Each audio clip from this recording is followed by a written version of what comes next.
ces deux crises ont révélé une de ses faiblesses, sa difficulté à faire les choses. C'est quelqu'un qui fait l'inventaire de tout ce qu'il faut faire. Il a du mal à agir. C'est un peu ça. Et c'est très surprenant. Ça, c'est vraiment une découverte que j'ai faite dans mon enquête. C'est que c'est quelqu'un qui a une tête bien faite et bien pleine, qui a un parcours de technocrate, qui connaît parfaitement le fonctionnement de l'État, qui a réfléchi dessus, qui veut le réformer, qui sait ce qui va pas, qui en même temps n'est pas prisonnier de la technocratie parce qu'il est intuitif et qu'il a une certaine audace. Et une fois au pouvoir, il n'arrive pas à faire ce qu'il a prévu.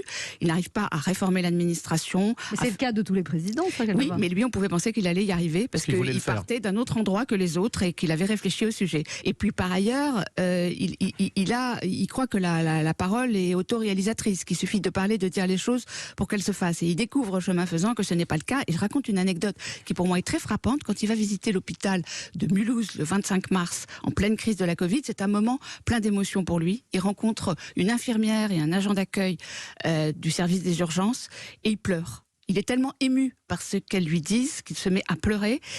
Et ça a un effet direct, c'est qu'après, il fait une allocution à 20h et il annonce le plan hôpital. Et il l'annonce de manière tellement précise que je lui ai demandé pourquoi. Il m'a dit parce que je redoutais que le système administratif derrière se mette en position de ne pas faire les choses ou de les atténuer. Donc c'est quand même extraordinaire que quelqu'un qui est président de la République éprouve le besoin de mettre le pied dans la porte pour empêcher l'administration de fermer la porte après derrière lui.